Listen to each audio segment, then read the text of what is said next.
Shalom. Pastor Hawk coming back at you with this truth, giving all praises to Yahweh, Bahasham, Yahweh Shai, Bahasham, Rakah Kodash. And I'm going to entitle this video, let me cue up this tab right here. Isaiah 14:2. And they shall take them captives whose captives they were. This is from Isaiah 14, verse 2. And the people shall take them and bring them to their place in the house of Israel.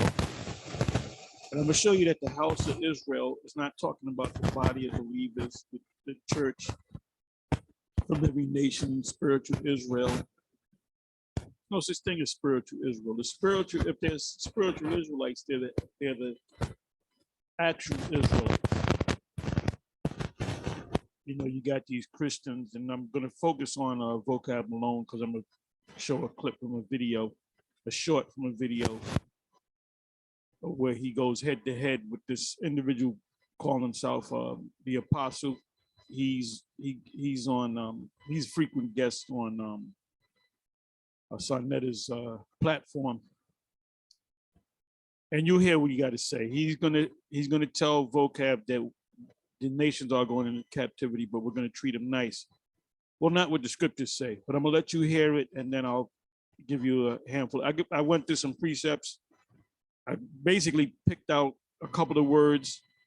Only word I got into was possess, and that right there alone with the precepts, that right there alone, that's at least an hour topic, all the precepts that came out. So I had to kind of condense it somewhat, but let's see where the Spirit takes me. So let's read again, Isaiah 14:2. And by the way, this has nothing to do with the Israelites or Judah being under the Babylonians. And that I believe it was Faithful to God said, this was years ago. Me and him used to go back and forth with what is this guy? He hasn't been around. I don't know where he is. What is this guy? What's this guy's name? He set up the Truth After Knowledge YouTube page. I can't think of his name. It's right on the tip of my tongue.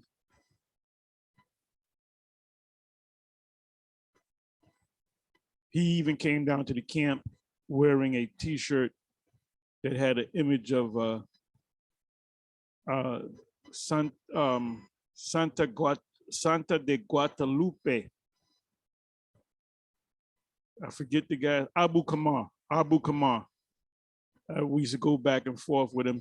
As a matter of fact, Abu Kamar, with the Truth After Knowledge, we encountered him, I believe it was 2007, when we got on YouTube. And so we used to go back and forth. I remember the first encounter was with, or the one I remember is where it was Apostle Gabar and Apostle Ramlab. They double teamed them and they were going back and forth with this guy. I forget what time at night the so-called debate started, but it went until like 5 in the morning. So I'm looking at this saying, you know, you guys are bugged out. I said, you waste your time with this guy.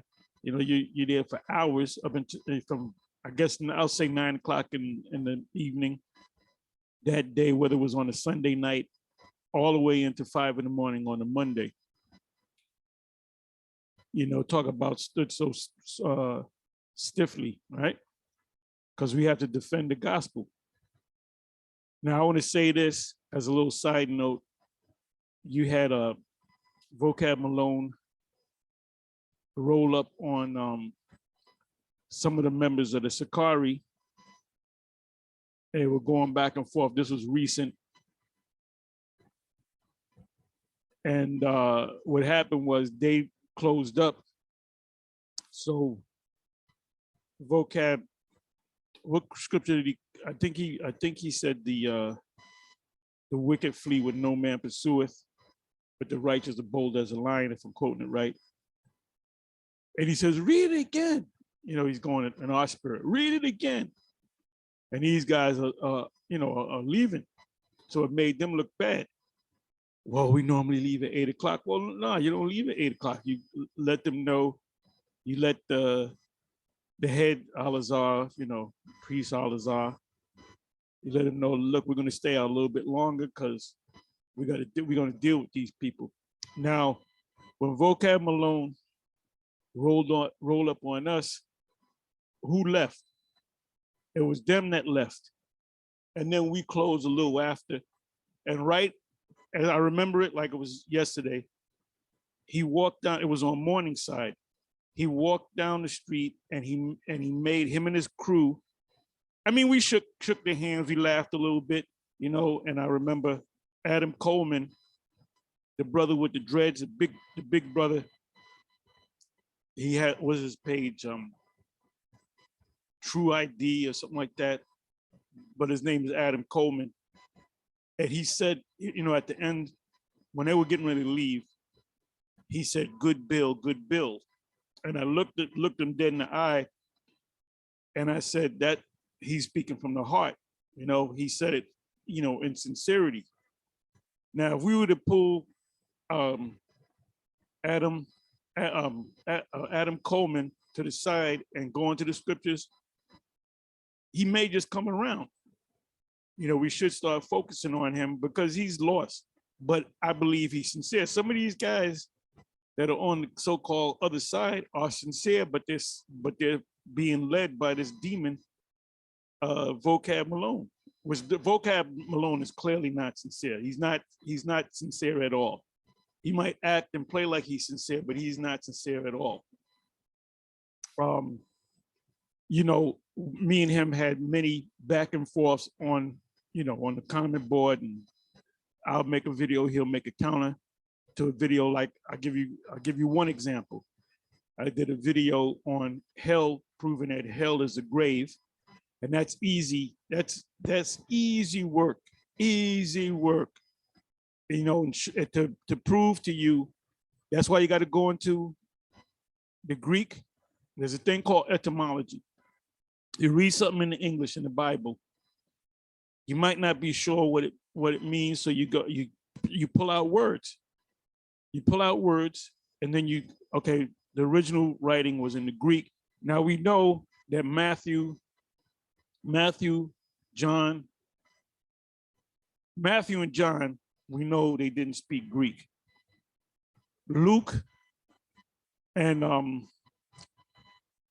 Matthew, John, Mark, we know that they didn't speak Greek. Now, could Luke know some Greek? I don't know. I got to do the research on that. We do know that the Apostle Paul spoke fluent Greek, or the Greek language, because who was he witnessing to? He was witnessing to Israelites that became Hellenized. That's a whole nother whole nother subject, a whole nother topic for someone else to do. Maybe I can do it later. And you have to go into the Apocrypha to understand that those Israelites that were taken over by Antiochus Epiphanes, that wicked root, he forced them, the scriptures say, not at all to be a Jew. Matter of fact, let me get that. And I'm not even in my subject yet. I'm gonna get into my subject in a minute. Let me bring that up. Bear me for 1 minute. This is in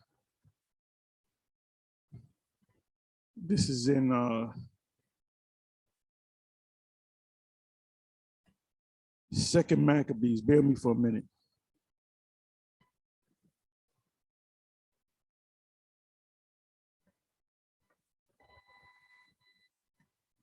Let me bring it up.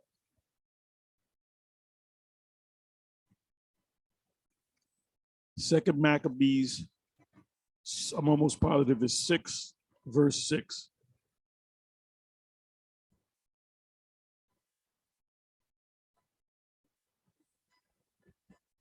You know what? Let me go up a couple of verses.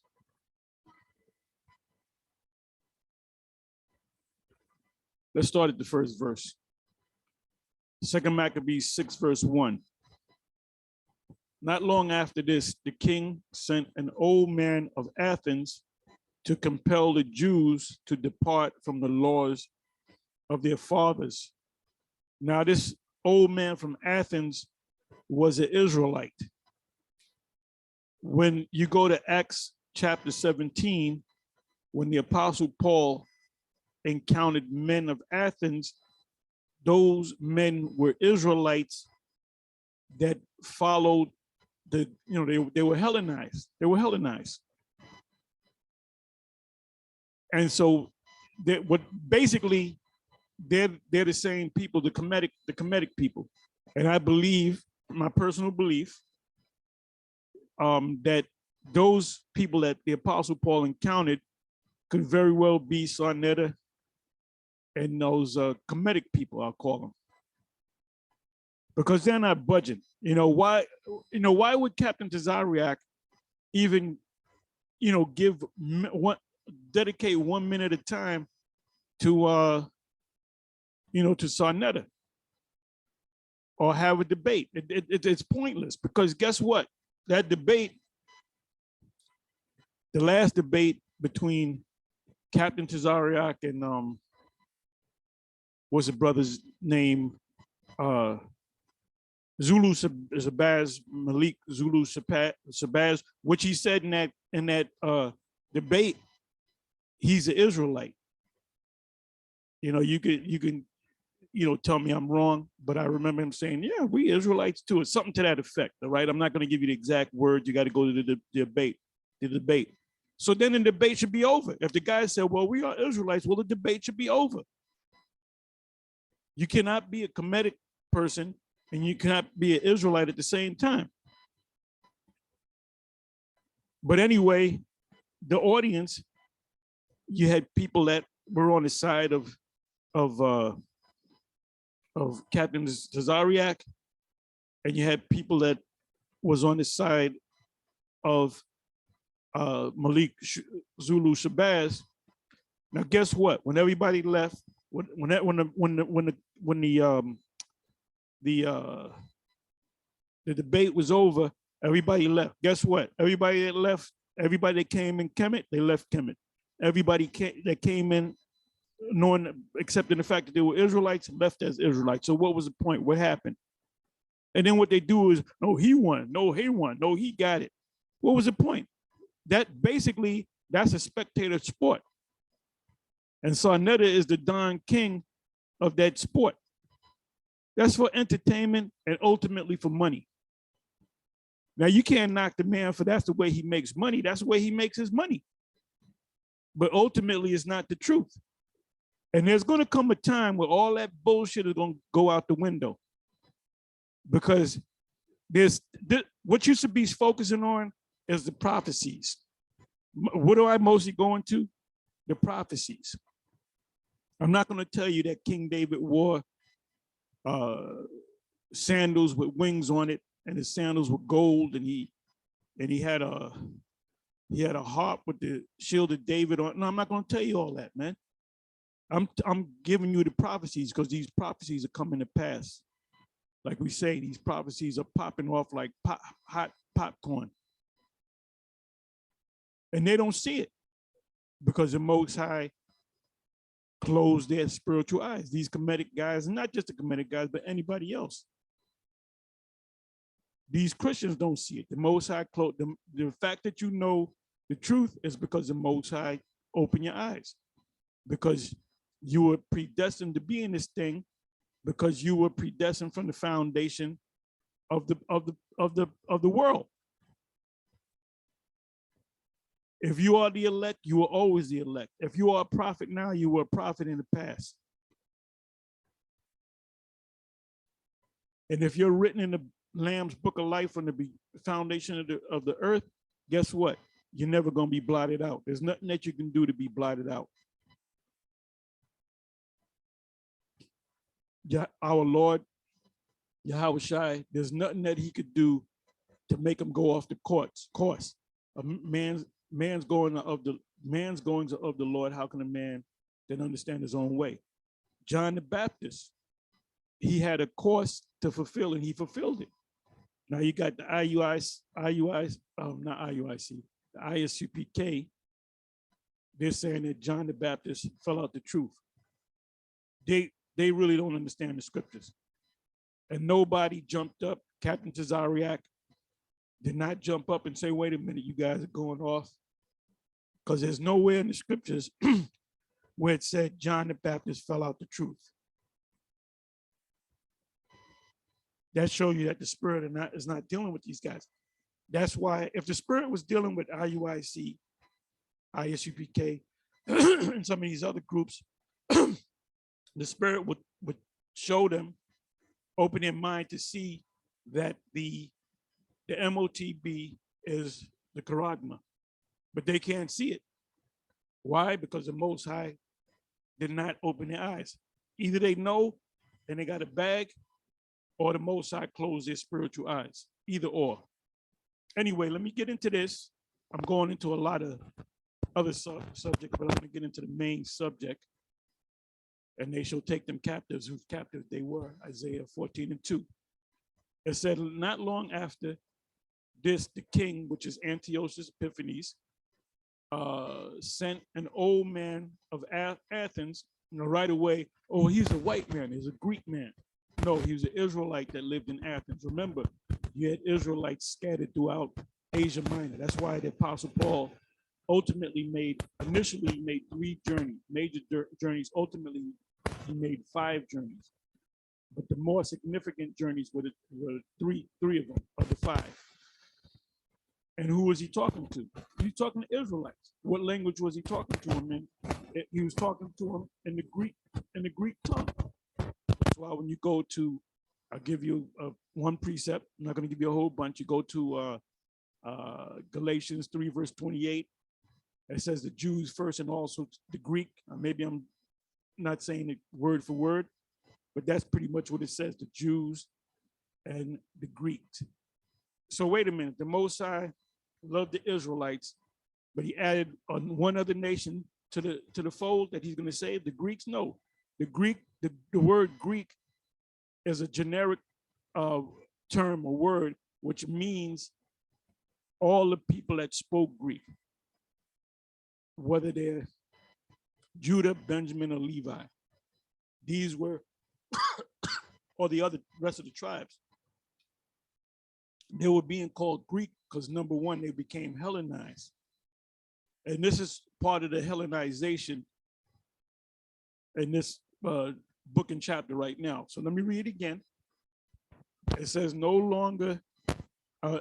long after this, the king, which is Antiochus Epiphanes, sent an old man of Athens to compel the Jews to depart from the laws of their fathers and not to live after the laws of the Most High. Now, what did he mean by the laws of their fathers or the laws of the Most High? The laws that were given to Moses, not the laws of Moses, the Most High's laws that was given to Moses as a mediator to give to the sons of Israel, and to pollute also the temple in Jerusalem, and to call it the temple of Jupiter Olympus. And by the way, Jupiter Olympus, which this is the Roman equivalent to Zeus. Zeus and or Jupiter were so-called black men. Which is a fictitious characters made up. They actually believed in Zeus and Jupiter, which never existed, but they believed that was their god. And by the way, he was a so-called black man. It says in Gerizim of Jupiter, the defender of strangers, as they did desire that dwell in the place. So basically, it was Antiochus that was trying to Hellenize our people that kept the laws, statutes, and commandments and called themselves Israelites. It says the coming in of this mischief was sore and grievous to the people. For the temple, and they killed you. If you circumcise your children, the women that circumcise their children, they put them to death, and they put the children to death, the infants to death. But this man's not the devil. For the temple was filled with riot and reveling by the Gentiles who dallied with harlots and had to do with women within the circuit of the holy places, meaning in the temple.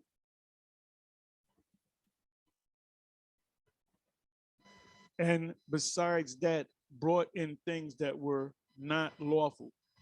They brought in the swine. So it was Antiochus, the order of Antiochus, that they should profane the temple. The abomination that maketh desolate in Matthew 24 was not talking about Antiochus. It was talking about Titus entering the temple and defiling it, because they have no right being in the temple.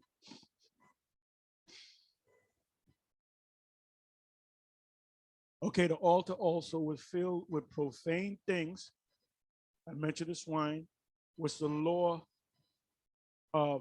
forbiddeth. Neither was it lawful. So they passed a law saying, if you call yourself an Israelite, that's against the law, so we can put you to death. It said, neither was it lawful for a man to keep Sabbath days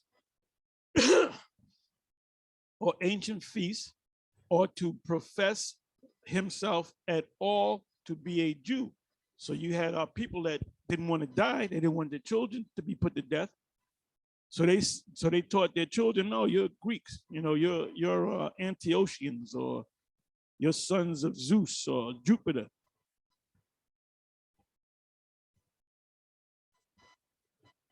Let me read the 7th verse. And in the day of the king's birth, every month there were brought by bitter constraint to eat of the sacrifices. And when the fast of Bacchus was kept, which is Dionysus, another word, Jews were compelled to go in procession to Bacchus carrying ivy. Moreover, there went out a decree to the neighbor cities of the heathen, other nations, by the suggestion of Ptolemy, he was the king of Egypt, an Edomite, against the Jews, that they should observe the same fashion and be partakers of their sacrifices. And whoso would not conform themselves to the manner of the Gentiles. That's why when you go to the New Testament and it mentions the Gentiles receiving salvation, those Gentiles were the Israelites that were gentilized. I just made up a new word. Gentilized. Let's start using that word. It said, and we read the 9th verse again. And whoso would not conform themselves to the manners of the Gentiles, do what the Gentiles, don't circumcise your sons and your sons, eat pork, wear a hat. Jake shouldn't be wearing a hat. They know the Lord. Where's an icon where the Lord wear damn a fitted? Where's the icon, the fresco or mosaic of Moses wearing a fitted tip to the side, or a Kango, or some Jordans? Should be put to death. So that's why they conform. They said, no, we better not keep the laws, because the penalty was death. Then might a man have seen the present misery, for there were 2 women brought who had circumcised their children, whom when they had openly led around about the city, like these women, the women back there were stronger than these scallywags today. These women had character. They said, man, the hell with that. We circumcising our sons. And they was short. They was, look, we circumcise our sons. We circumcise our sons. It says the babies it says, openly led around about the city, the babes handed at their breasts, they cast down headlong from the wall. But this man is not the devil. This man is not the devil. And you just got to love him. All the wickedness that this devil done did, this man's the devil.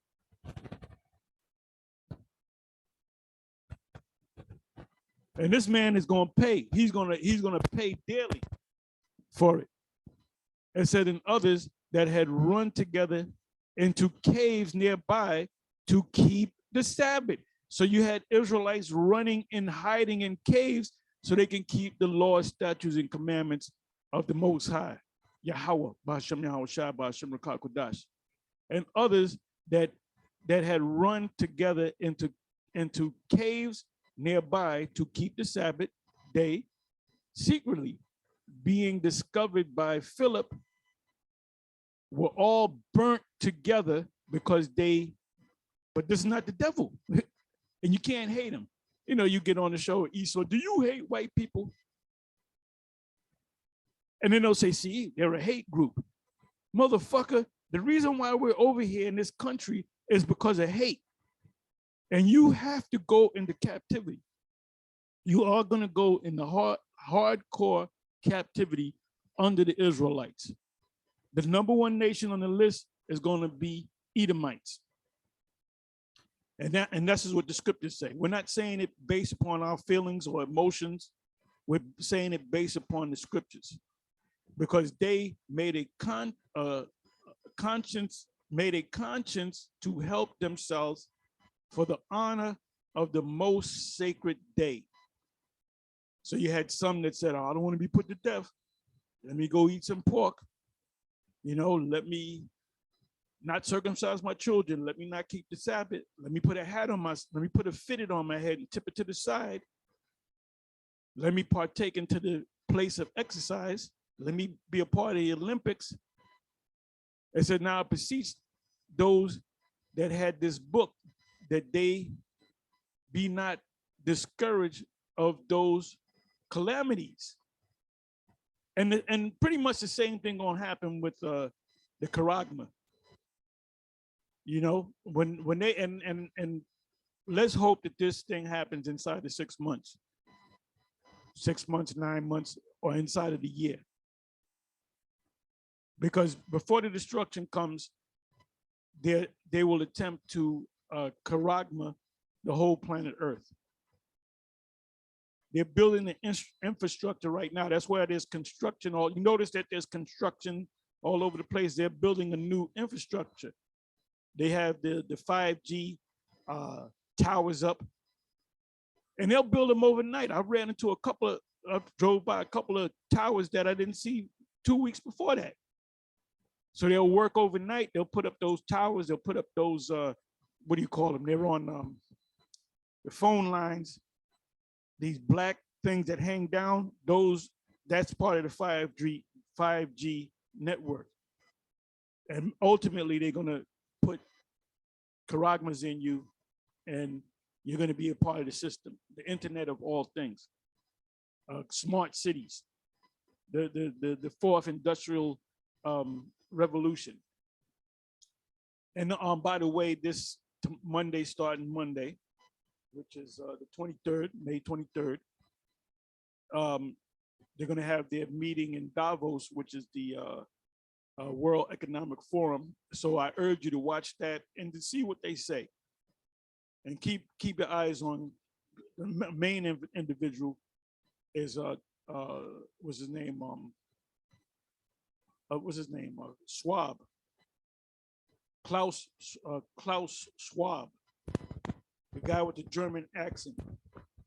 That sounds like the brain from Pinky and the Brain. But that they judge those punishments not to be for destruction, but for a chastening of our nation.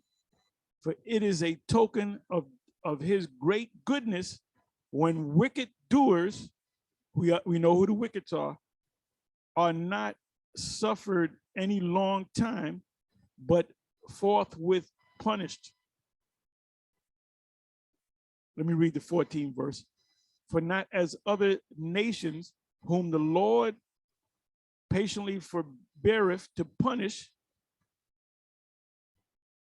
till they become to the fullness of their sins, so dealeth he with us, lest that being come to the height of sin, I'm thinking of Revelation 18, the sins that have reached unto heaven, afterwards he should take vengeance of us.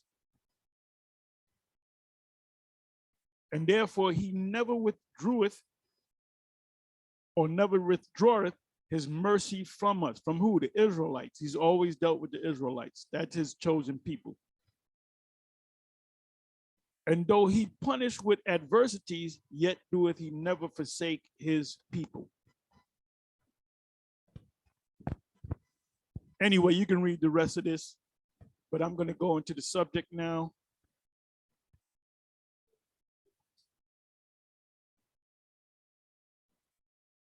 Okay, this is this one right here. Apostle explains why people will love being enslaved. And then we're going to go into the precepts. So listen up.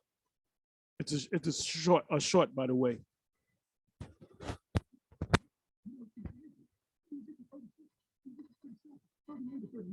You see all of it. You see how Esau ain't got to worry about it. Okay, ain't got to worry about being enslaved. Because we're going to be fighting. And he's going to be asking. Think about it. He's there. Isaiah 14 is there. Unfortunately, yeah, they're going to slavery. But we're going to treat them decent. We're not going to treat them like they treated them. They're going to love it. They're going to enjoy it. We're going to feed them. Good food. Take care of them. They're going to rejoice coming up to us 3 times a year and to celebrate the feast. Enjoy that. Why? Because we're going to be good to them. We're going to show them how to righteously treat people, how to do it righteously. And so you ought to be glad of that, that our people who were treated so bad in this world had to face everything is going to have the opportunity to treat people the way. Oh, you can fuss with me. You want to see slavery. Read Ezekiel 36, Ezekiel 37, 38 to 39. You'll see all of it. You'll see how Esau ain't got to worry about it. Okay, ain't got to worry about being enslaved. Because we're going to be fighting, and he's going to be ashes. Read about it. He's there. Isaiah 14 is there. Unfortunately, yes, they're going to slavery. But we're going to treat them decent. We're not going to treat them like they treated them. They're going to love it. They're going to enjoy it. We're going to feed them good food. Take care of them. They're going to rejoice coming up to us 3 times a year and to celebrate the feast. They're going to enjoy that. Why? Because we're going to be good to them. We're going to show them how to righteously treat people. How to do it righteously. Okay, so let's I hope you heard that. I hope you heard that. So now let's see what the scriptures say. And I don't understand why you allow this guy on your platform. And when the man mentioned, well, he quoted part of Obadiah. Well, he quoted Obadiah 1 verse 18. They're going to be ashes, and then the vocab starts giggling and laughing. So let's see what the scripture. Now he went off and said we're not going to treat him decent. So what I did was I went to, we all should be familiar with Isaiah 14 and 2. And the people shall take them, the people are the Israelites, and bring them to their place in the house of Israel. Now, when you click on this word Israel, let's see if this is talking about the body of believers. You can be any nation, but you're spiritual Israelites. Let's look up the word Israel.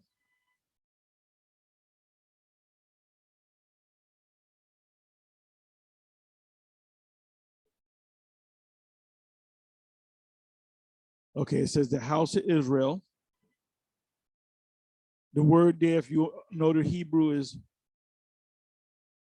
Yasher Allah. Let's break that word down. Yah meaning he is a compound word. It's 3 words to make up one word. Yah meaning he, Shah meaning prince, and Allah meaning God. I'll use the word God. Let me click on this root, which is Allah. What does it say? Allah, God, God like one, mighty one. Yah means he. Shah, it says Shara, it should be Shah. Shara would mean princess. Shah is prince. So let's click on that.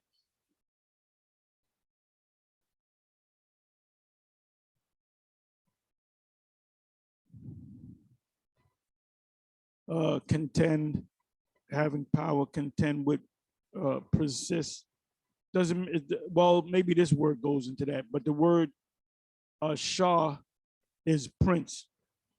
Let me prove that.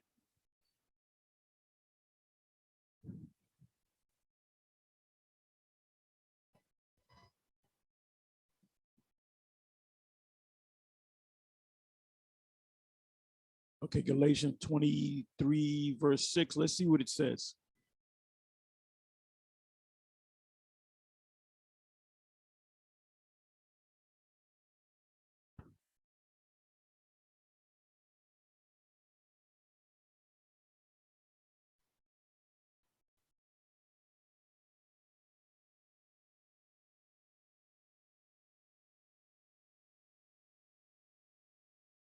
Okay, prince should be Shah. I don't know why it says this.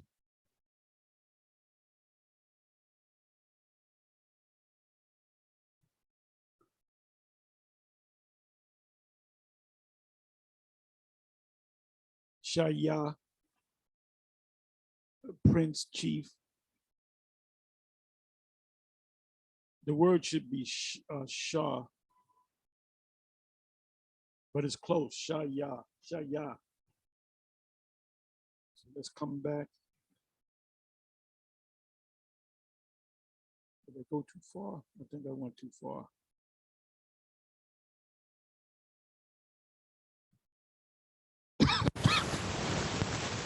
But anyway, Allah means power.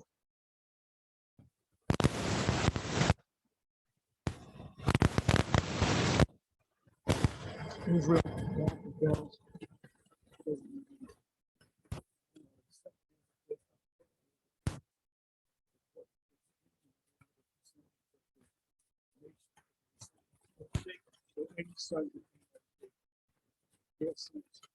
Them were Israelites. It started as tribes, then it became a nation, and then even the tribes were even in the scriptures known called nations. That's how big they were.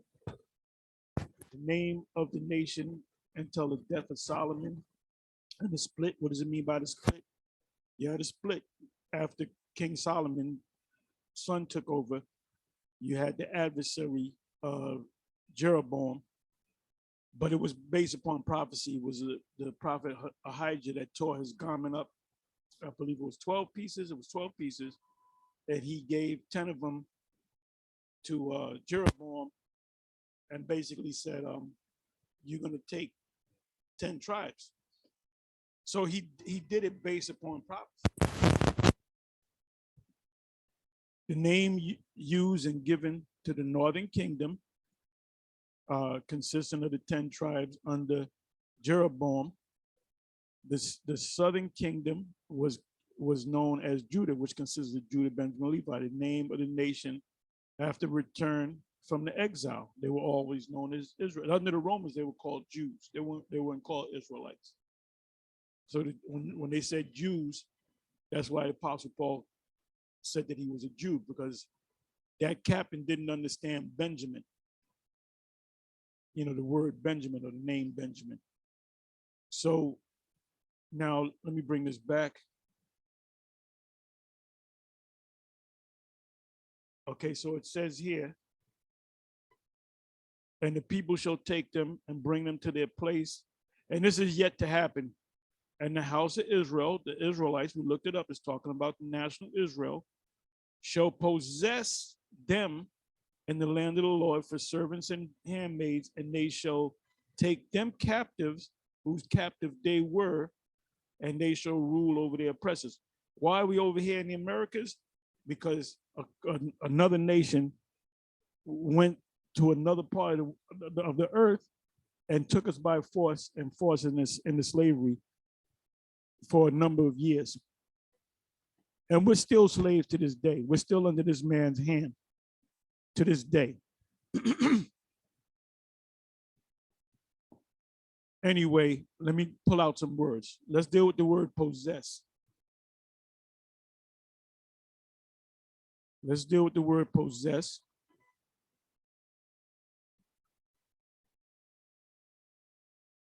Shall possess them.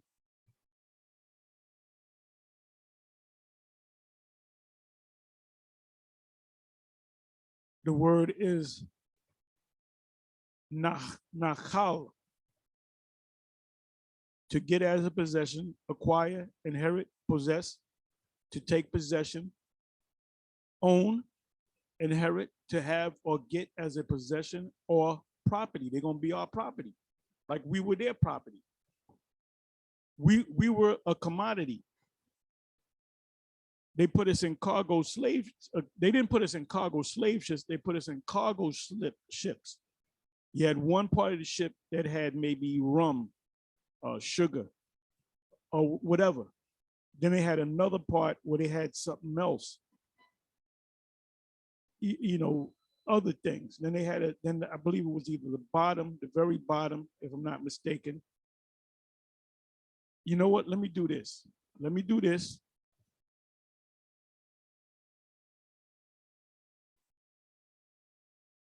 So you are going into hardcore slavery. Slave ship. Slave ship. Slave ship. Let me go to images.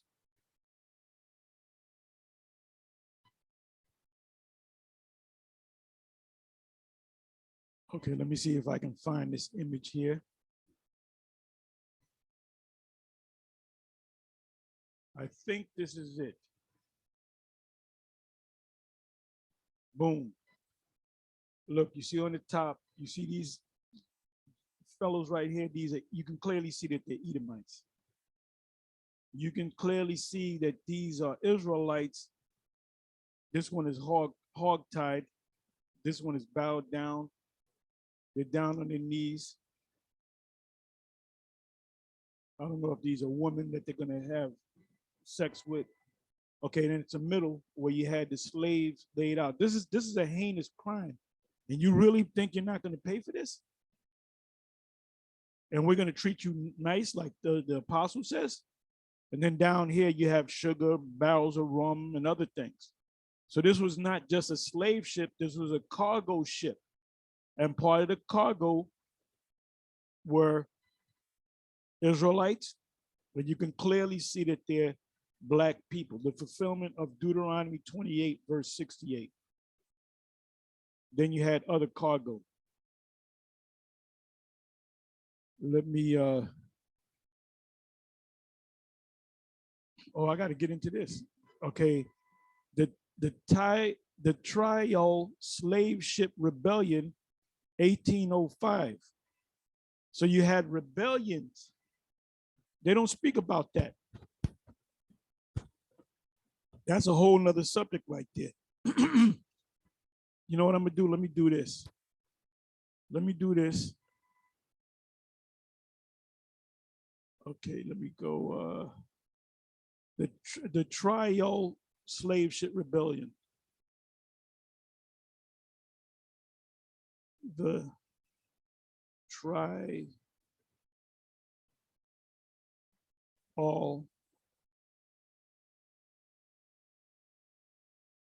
Rebellion. Let me put it in rebellion. Rebel.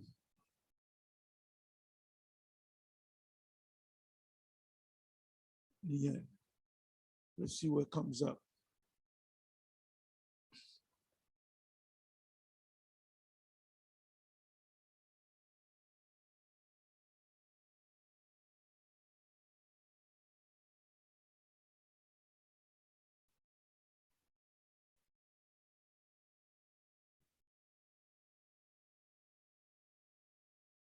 Okay, it's not giving me much.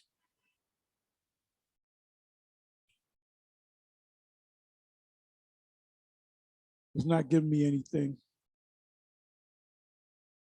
It says trial, not.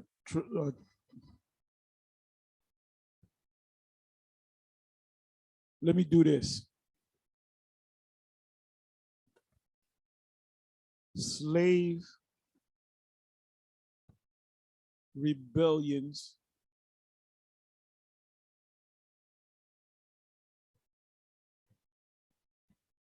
Okay, it says in America. I wanted the slave ship rebellion. All right, let me try it this way. Slave ship rebellion. Successful slave ship rebellions. What were slave rebellions on ships called? Let me try this. Successful slave ship rebellions. The most successful slave uprising was the Haitian Revolution, which began, that's why they're catching so much hell down there in Haiti, which began in 1791 and was eventually led by Toussaint L'Ouverture, culminating in the independent Black Republic of Haiti. Panama also has an extensive history of slave rebellions going back to the 16th century. So we didn't just give up and Esau doesn't go into this part of history. There was Jake that was saying, you know, F this, you're gonna have to kill me. And this is what Jake is talking about. You know, Jake is talking about reparations, they're talking about slavery. Esau has a thing called critical race theory. They're trying to keep this truth, this history, which is a part of American history.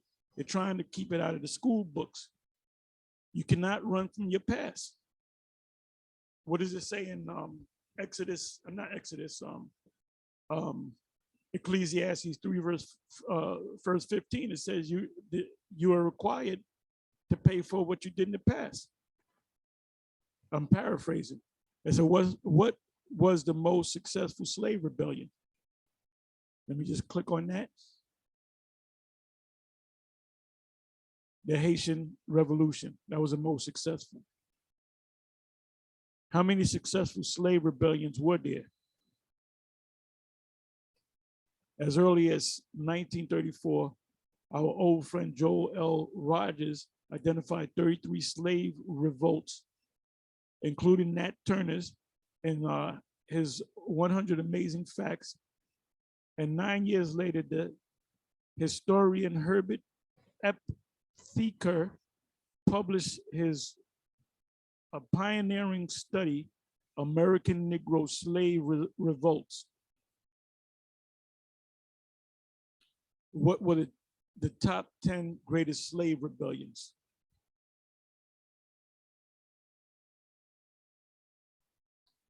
That's a video. You might want to watch that.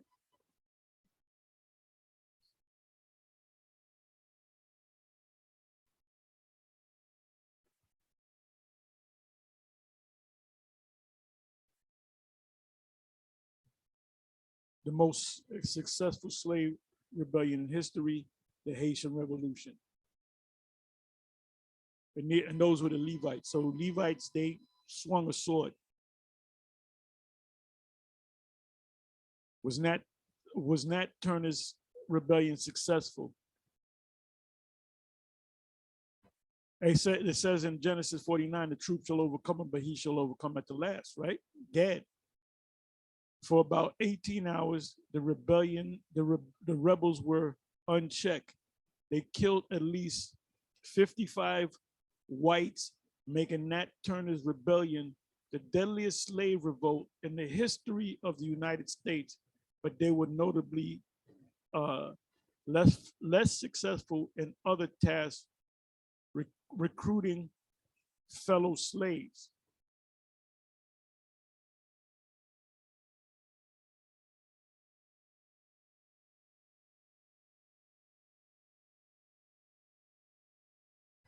How many rebellions has America had?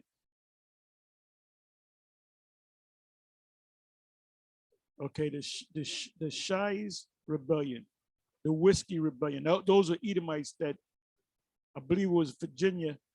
This was during the time of George Washington when they put a heavy tax because these Edomites were doing good distilling whiskey. So they said we're gonna put a tax on it, and they had a rebellion. They called for a rebellion.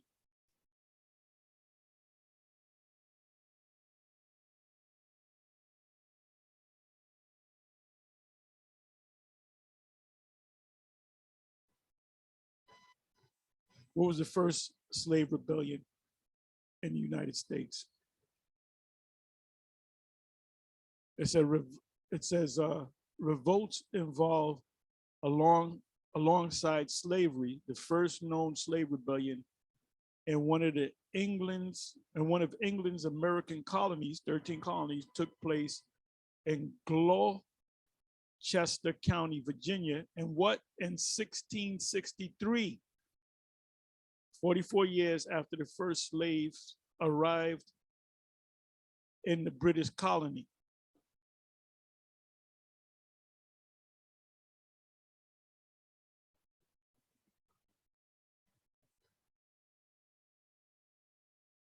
What did slaves fear more than punishment? Separation from their families. That's heinous. When you have your woman, you have some children, and they separated. This man is the motherfucking devil, man.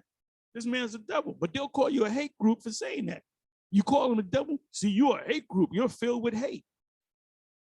That's why nobody, that's it on that.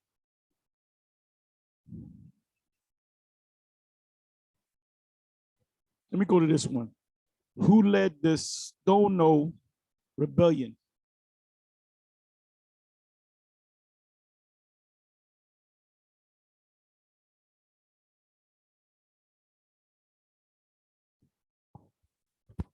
It says Jemmy, leader of the Stono Rebellion, the largest and deadliest revolt by enslaved people, Israelites, in colonial British North America, was most likely born in the Kingdom of Congo, because where did they get the slave from? From West Africa, Congo, Nigeria, Ghana. So the people over there in the Congo today, West Africa, for the most part, are Israelites. It says now part of Angola, which is in Africa, and West Africa to be exact, and brought as a slave to the British colony of South Carolina in the 1730s. That's all I'm going to read on that. So this guy, this individual apostle, he's saying we're gonna treat you right. We're gonna treat you. We're gonna be nice to you, slave. You're gonna love being a slave because we're gonna treat you right. So now let's go back to the scriptures. So I looked up the word possession, right? It simply means to possess, to own something.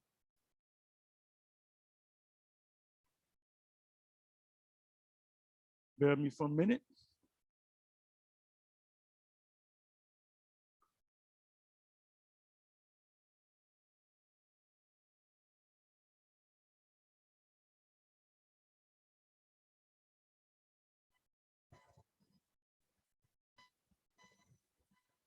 Inheritance,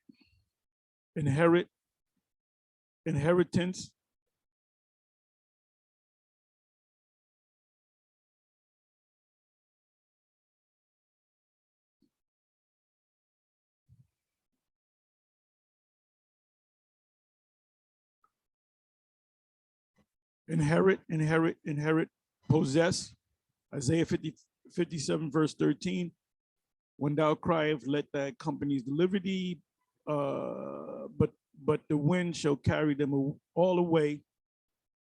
Vanity shall take them, but he that putteth his trust in me shall possess the land and shall inherit my holy mountain. That's Israelites, right? Let's see what Jeremiah 3, verse 18 says. In those days, the house of Judah shall walk with the house of Israel. When did that happen? It's happening right now as I'm speaking. The two kingdoms are back together. It says in Jeremiah, it's either Jeremiah 50 or Jeremiah 55, the children of Judah and the children of Israel were oppressed together. So that's us now. But most of our people don't know that they're Israelites. But they're beginning to wake up. You see the so-called Latin tribes waking up. You know, you see Issachar, you see Jake, Judah, you see Benjamin. Let me read that again. And I love this whole chapter, Jeremiah chapter 3. It calls for the backsliding Israelites to come back. It said, in those days, the house of Judah shall walk with the house of Israel, and they shall come together out of the land of the north. What's that talking about? To the land that I have given for an inheritance unto your fathers, which is the land of Israel. It's not talking about after the Babylonian captivity, because when Judah when the Medo Persians took over, the Medes took over Babylon, Judah was free, but Judah, or the kingdom of Judah, was under ultimately the Medo Persian Empire. And it was Cyrus that made a decree that they should build back Jerusalem again, build back the temple. So that's not, so when that was happening, all right, Israel was on the other side of the world. It was in the Americas. They was in the Assyrian captivity, then they wound up in the Americas. See, even in captivity, you can leave that land. We're in captivity now under our paperwork, but guess what? You can get a group of Israelites. Well, the Israelites under Benny Ami, that left and went to the land of Israel, they were Americans based out of Chicago. There were a bunch of Jakes that they first went to Africa. I forget exactly where they went to in Africa. And then from Africa, because he left in like the late 60s, early 70s. And they went from Africa and they wound up settling in the land of Israel, and the Israeli government, they put them in a place called Dimona, which is I believe they have nuclear silos on there. So they're sitting on top of nuclear silos. You can do the research on it. I'm not going to do that. So that's not the fulfillment of that. The fulfillment of this precept right here is that we all going to come up out of the land, not no small group. And those people, Benny Ami, which he died recently, they're Old Testament Israelites, so they don't understand the prophecies. They don't understand. They call the so-called white man the sons of Japhet. They don't know that they're Edomites. And the focus is on the former one Westers. Or it says, in those days, the house of Judah, or Yahweh, shall walk with the house of Israel. They're going to come together. And they shall come together out of the land of the north, which is North America, not the uttermost north. The uttermost north is Russia, to the land, our land, that I have given for an inheritance unto your fathers. Yeah, this is, I got to go back and read Jeremiah 3 from the first verse. There's a lot of information in Jeremiah chapter 3. Okay, so now let's do this. We're dealing with the word possession, right? Let's go to Psalms. And I'm going to show you that we're not going to be nice to them. Psalms 2.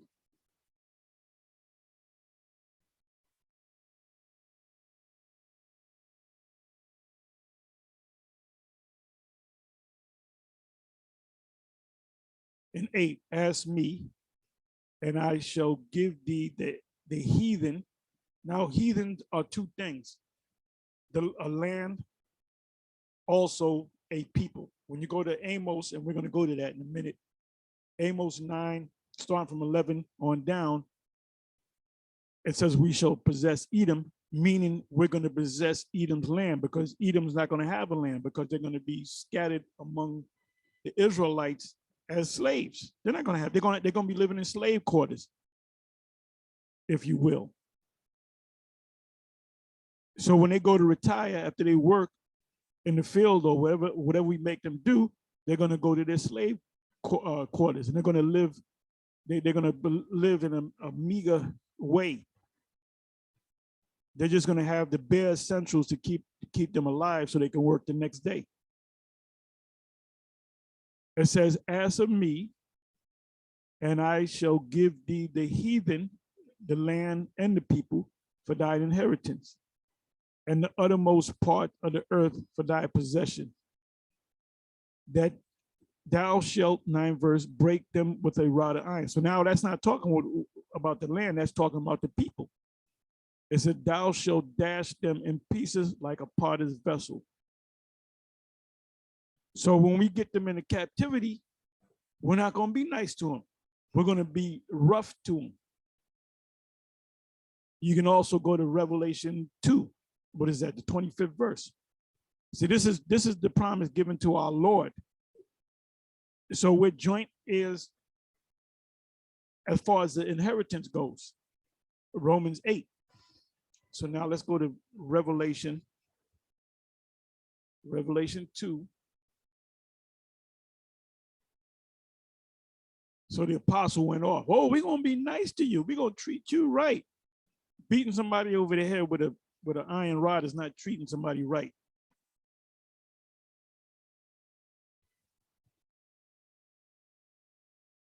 Let's go down to the 25th verse. "But that which ye have already, hold fast until I come." The word fast meaning to fasten, to hold tight, which is the truth. What we have is the truth. The only thing we got is the truth.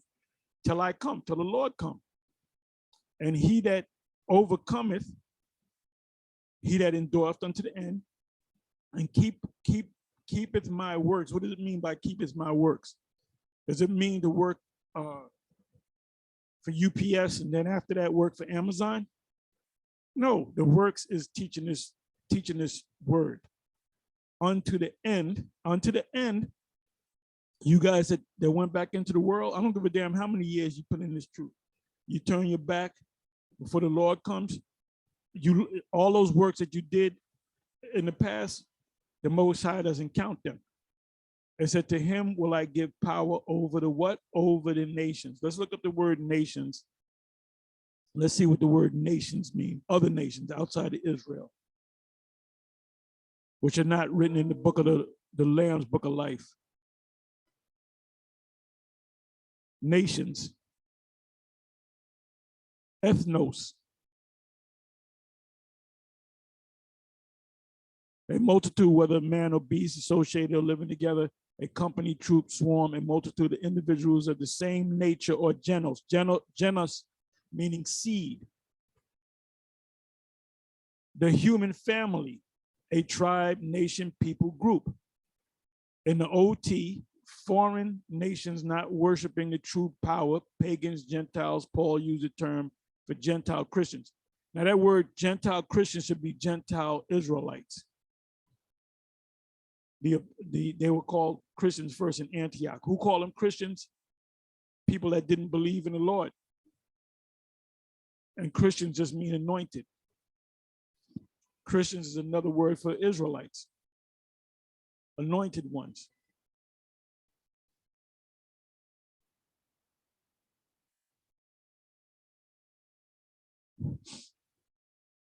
It says, "And he that overcome and keepeth my works unto the end, to him will I give power over the nations, and he shall rule them with a rod of iron, as the vessels of a potter shall they be broken." Who did they? The other nations.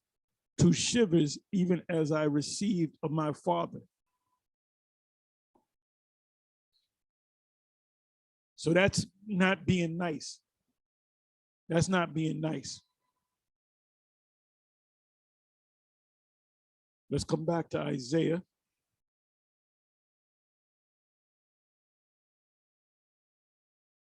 (14)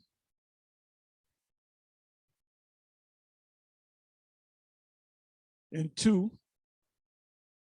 In the house of Israel, the Israelites, national Israel, shall possess them, the other nations, starting number one on the list is the Edomites, in the land of the Lord, which is the land of Israel, for servants and handmaids. Servants and handmaids. This is yet to take place. This prophecy is yet to come to pass.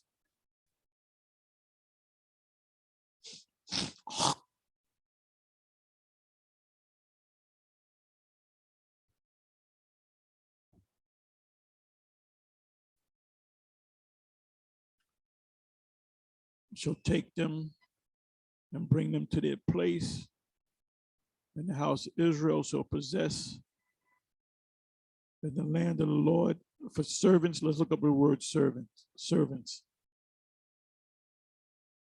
And there's nothing wrong with having slaves. Abraham had slaves. His wife, his woman, Sarah, had slaves. At least she had one slave, Hagar. And she took her slave girl and said, look, you go lay down with my husband. He's going to have sex with you, whether you like it or not. And whatever comes out of that, you having a baby, that's going to be my child. Okay, that happened with Rachel and Leah, with their two handmaids. The handmaids that had children. Oh, and by the way, the children that came out of Leah and Rachel's handmaids that they had children with, they're not Israelites, because those were heathens. You could, if you're an Israelite man, you have relations with a Moabite woman. Guess what? Your son or your sons or your daughters going to have that look of a Moabite mixed with a Jake, but the spirit in that child is a Jake. You are who you are based upon who your father is.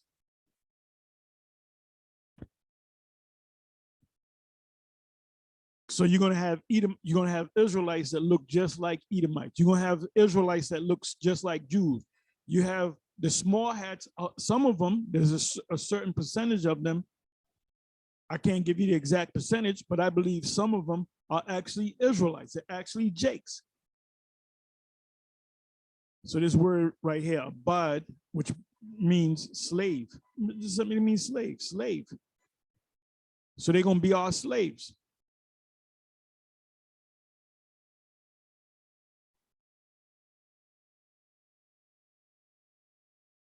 And this is not for you veterans in GMS. This is for the newer people. We could always have newer people coming into this thing. Learn.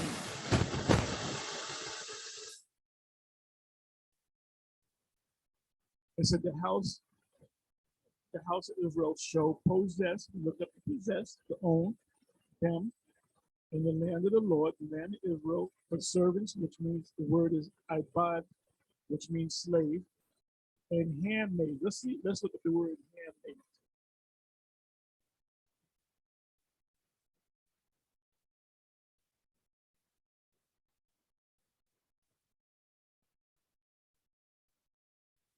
Possess them, the land of the Lord, the servant and handmaid. Let's look up the word handmaid. The word is shapacha. Shapacha.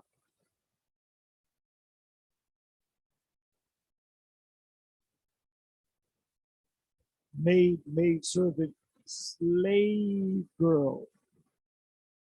Maid servant, as belonging to a mistress. So our women in the kingdom, they're going to be mistresses of a dress, speaker, humility.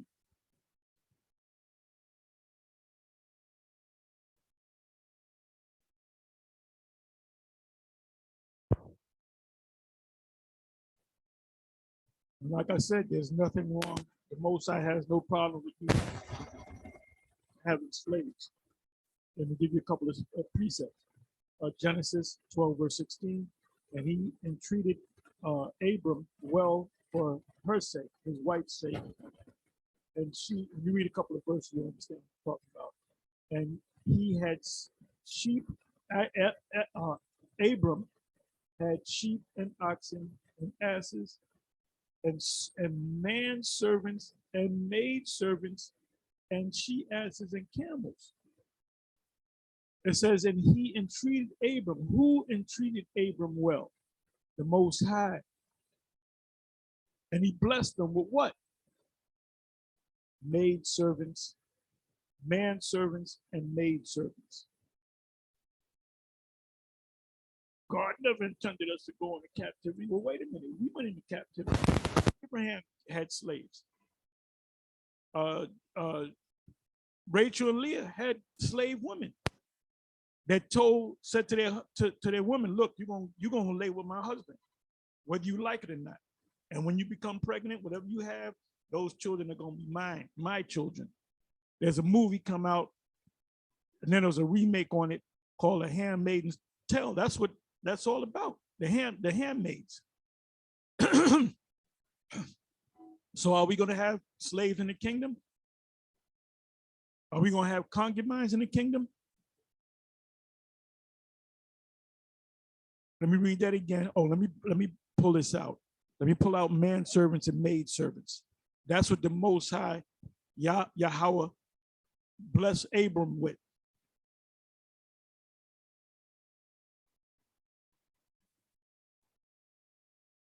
Abram well for her sake.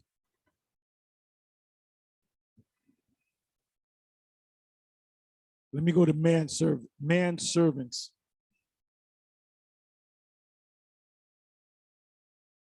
Not butlers. Manservant, ibad. Slave servant, manservant, subjects, servants, worshipers of the Most High, servant of Israel, servant as form of address between equals. So let me go to the root.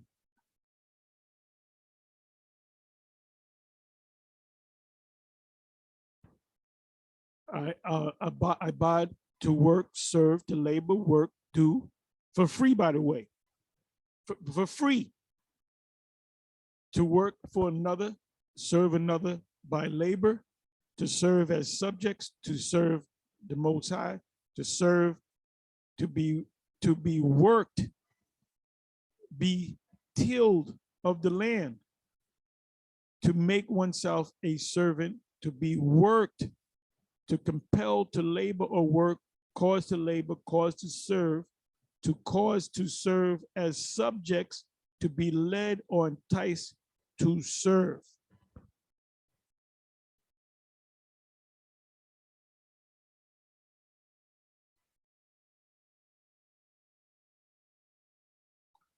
So I can close it right about now. Let's come back. And I'm doing it based upon one verse, Isaiah 14:2.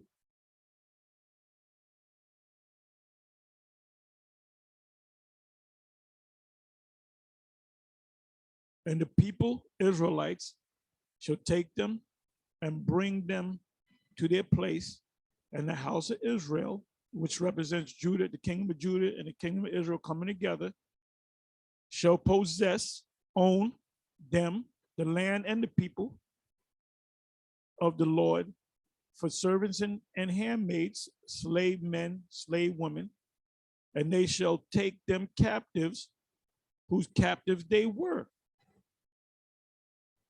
So we went into slavery under many nations. The last nation that we went into slavery under, a major slavery, but we're talking about almost about 500 years, are the Edomites, the so-called white people, and they don't think they're gonna pay. let me look up the word captives, and I'm gonna get, it says, and they shall take them captives whose captive they were, and they shall rule over their oppressors. We've been oppressed. Let me look this up. Bear me for a minute. Latter end. Let's see what comes up.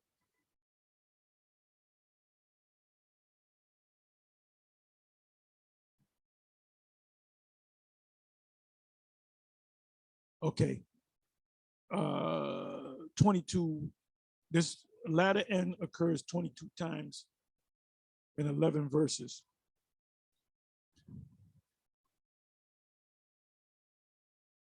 See, Esau didn't consider their latter end. They didn't consider that they're going into captivity. So let's read a couple of these precepts, and then I'm gonna get ready to close. I said Numbers 24, verse 20, and I love this account. Numbers 23, Numbers 24. It says, and when he looked on Amalek, he took up this parable and said, Amalek was the first of the nations, but his latter end shall be that he perish forever. His latter end is that he shall perish forever. Let's look up the word perish. So Amalek, let's look up the word Amalek. Let's look up the word Amalek. Let's see where Amalek comes from. What nation does Amalek come from? Okay, Amalek.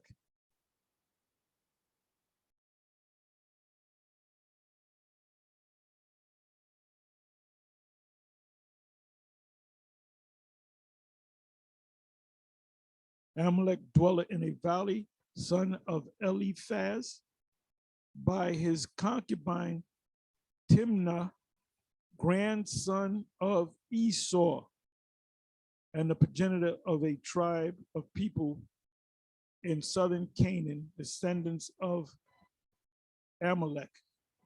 It said Amalek, grandson of Esau. So Amalek is an Edomite. So what's ultimately going to happen? They're going to perish forever. Let's look up the word perish.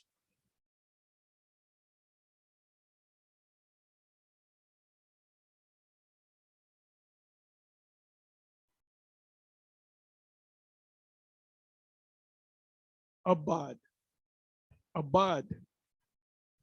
destruction.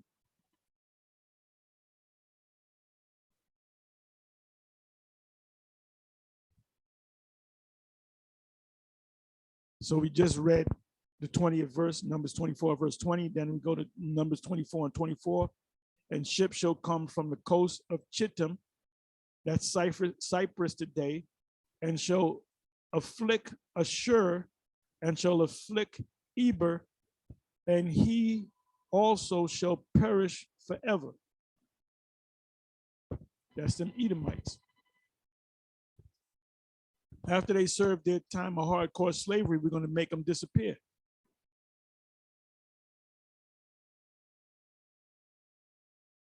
Let's pull out a couple more.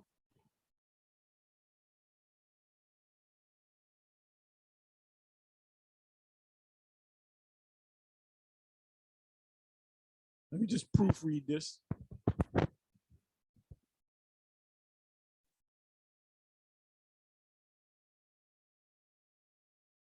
Let me read this. Deuteronomy 8, verse 16. Who fed thee in the wilderness with manna. So we know this is talking about the Israelites in the wilderness, which thy fathers knew not, that he might humble thee, and that he might prove thee to do thee good at thy latter end. Ultimately, the Most High is going to give us the kingdom. Deuteronomy 32 and 9. Oh, that they were wise, that they understood this, that they would consider their latter end. That applied to us. We didn't keep the laws, the Most High dealt with us. Now it applies to Esau. Had Esau considered what was down the pike, down the road, he might have not did it, but he was set up by the Most High anyway. Deuteronomy, Deuteronomy 30, verse 7. Anything that happened to us, as far as blessings and cursings, Esau, you're going to receive the same thing. Lamentation 4, 20 and 21.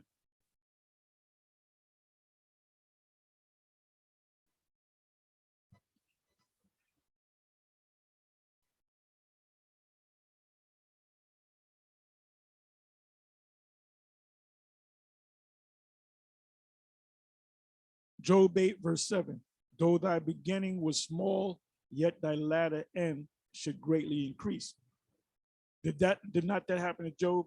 He was rich, he lost everything. Then when he got his riches back, he was even richer than he was from the beginning. Job is a picture or typifies the Israelites. We're going through hell, we're suffering, but our latter end is that we're going to be great.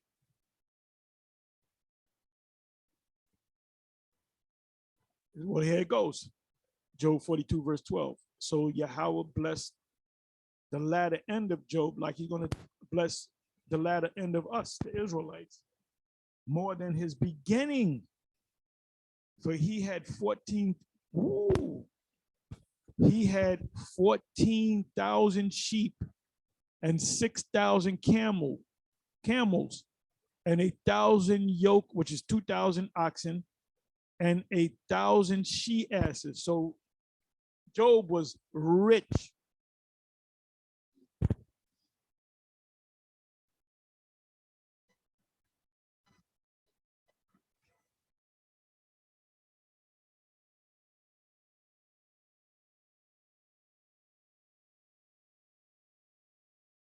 Isaiah 41, verse 22. Let them bring them forth and show us what shall happen. Let them show the former things what they be, that we may consider them and know the latter end of them, or declare us things for to come. What does it mean? And to declare, or of them, or declare us things for to come, is prophecy. That's why we mainly focus right now on the prophecies. Habakkuk 2, verse 1 and 2. If it tarry, wait for it, it shall surely come, it shall not tarry. The prophecies are popping off like popcorn. Isaiah 47, verse 7, and thou saidest, I shall be a lady forever. This is Babylon the Great. So that thou didst not lay these things to thy heart, to thy mind. You didn't consider these things. You didn't consider your latter end, that you would have to pay for all the crimes that you committed. Neither didst remember the latter end of it. You're not thinking at the end of this thing, what's going to happen at the end. 2 Peter, you know what? Let me do this. Isaiah 47, verse 7.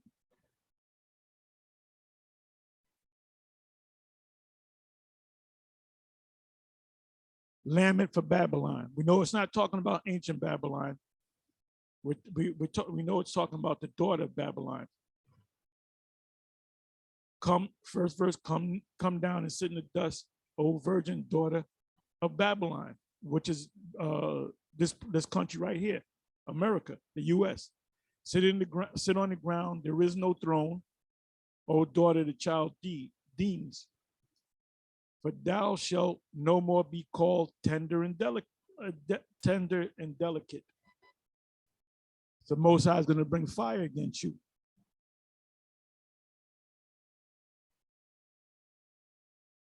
Second Peter 2, verse 20, and I'm going to close on this. I think I proved my point. And I can bring a whole lot more precepts. You know, the main two was Psalms, the second chapter. What is that? The 8 verse, 8 and 9 verse. We shall rule over them. We shall beat them down with rods of iron in our kingdom. And another one, Isaiah 60, the whole chapter.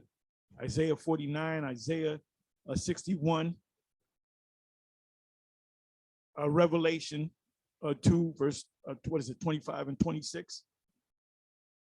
rod of iron, we shall, beat them down. So this is coming. It says 2 Peter 2, verse 20, for if after they have escaped the pollution of the world through the knowledge of the Lord and Savior Yahushua, they are again entangled therein. That's just talking about you individuals that came in this truth and you went back out into the world. Your latter end is not going to be too good. And overcome, the latter end is worse with them than the beginning.